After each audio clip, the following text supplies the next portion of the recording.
Hello बच्चों, welcome to my academy. बच्चों यहाँ पर एम्स 2008 का क्वेश्चन है आपके सामने और इस क्वेश्चन में यहाँ पर बात की गई है एक स्मूथ सरफेस और एक रफ सरफेस के बीच में। बच्चों स्मूथ सरफेस में जब हम किसी ब्लॉक को रिलीज करते हैं, एक इंक्लाइंड सरफेस है और स्मूथ सरफेस है और वहां पर आपने ब्लॉक को रिलीज किया तो वहां पर वो ग्राउंड तक आने में या स्मूथ सरफेस के बॉटम तक आने में कुछ टाइम ले रहा है और उसी ब्लॉक को जब हम रफ सरफेस पर रिलीज कर रहे हैं तो वो कुछ अलग टाइम ले रहा है। आपको बोला गया है कि रफ सरफेस पर जो ये टाइम ले रहा है वो n टाइम्स है स्मूथ सरफेस पर जो टाइम ले रहा है उसके। तो आपको यहां पर कोएफिशिएंट ऑफ फ्रिक्शन बताना है क्या होगा। ठीक है, चलिए छोटी छोटी बातें हैं उनको जरा समझते हैं।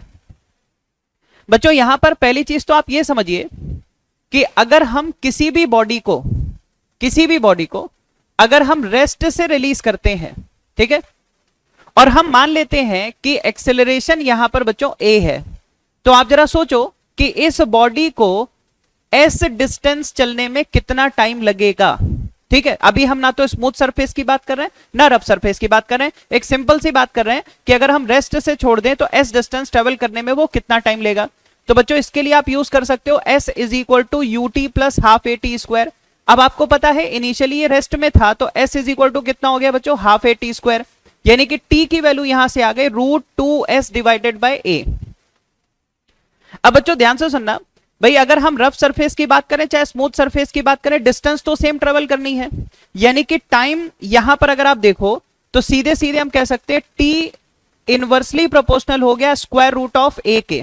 बहुत इंपॉर्टेंट है, ध्यान से समझिएगा बच्चों। टाइम किससे रिलेट कर रहा है? एक्सेलरेशन से। क्यों? क्योंकि डिस्टेंस तो दोनों में सेम है। अब एक और बात समझो बच्चों, यहां पर हम क्या कह सकते हैं कि अगर मान लीजिए यहां पर हमने लिखा टी स्मूथ में जो टाइम लगा वो टीएस है और रफ सरफेस पर जो टाइम लग रहा है वो टीआर है। जरा यहां पर देखो बच्चों, टी यहां पर इनवर्स में रिलेट कर रहा है, यानी कि इसको आप ऐसे लगा सकते हो रूट। अब ध्यान से देखो, यहां स्मूथ सरफेस है तो स्मूथ सरफेस के लिए जो एक्सेलरेशन है वो यहां लिखेंगे, यहां बच्चों रफ सरफेस है तो इसका ऊपर लिखेंगे ना, उल्टा लिखना होगा आपको क्योंकि इनवर्स में चल रहा है। तो यहां पर हम क्या लिखेंगे, एक्सेलरेशन रफ सरफेस पर। ठीक है, यहां तक समझ में आता है। अब बच्चों आपको पता है कि अगर सरफेस स्मूथ है तो एक्सेलरेशन कितना होगा, जरा यहां पर देखो बच्चों, अगर सरफेस स्मूथ है तो आपको पता है कि एक्सेलरेशन, अगर ये एंगल थीटा ले ले तो एक्सेलरेशन कितना होगा बच्चों, जी साइन थीटा। ये आपने खूब प्रैक्टिस की होगी इसकी कि अगर स्मूथ सरफेस है तो केवल जी साइन थीटा का एक्सेलरेशन मिलेगा। लेकिन बच्चों अगर सरफेस रफ है तो दो तीन बातें समझना। अगर सरफेस रफ है तो आपको पता है कि यहां पर जब बॉडी स्लाइड कर रही होगी तो काइनेटिक फ्रिक्शन लगेगा। कौन सा? Kinetic friction. और उस काइनेटिक फ्रिक्शन की वजह से आपको पता है बच्चों कि इधर जो फोर्स लगेगा वो होगा mg साइन थीटा और पीछे की ओर जो फोर्स लगेगा वो होगा म्यू के इंटू नॉर्मल, और नॉर्मल कितना होता है बच्चों यहां पर, mg cos थीटा। और क्योंकि बच्चों बॉडी स्लाइड कर रही है तो यहां पर अगर हम इसका एक्सेलरेशन a ले लें तो बच्चों a कितना आएगा, this minus this divided by m।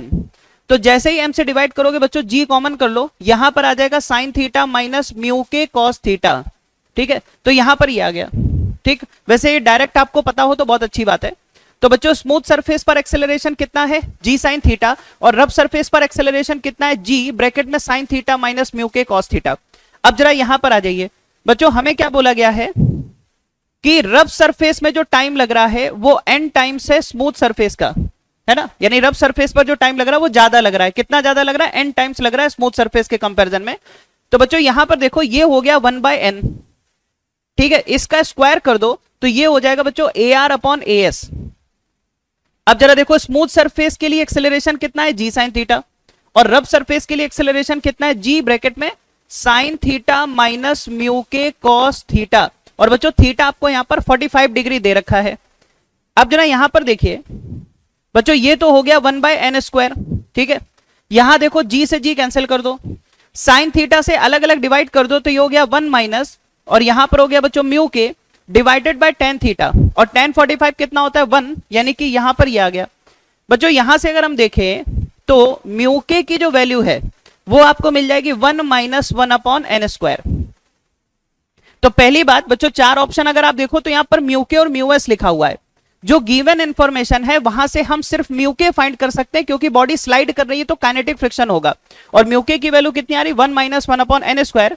यानी कि बच्चों अगर हम आंसर देखें तो यहां पर सेकेंड ऑप्शन, ठीक है, सेकेंड ऑप्शन यहां पर करेक्ट होगा। Thank you.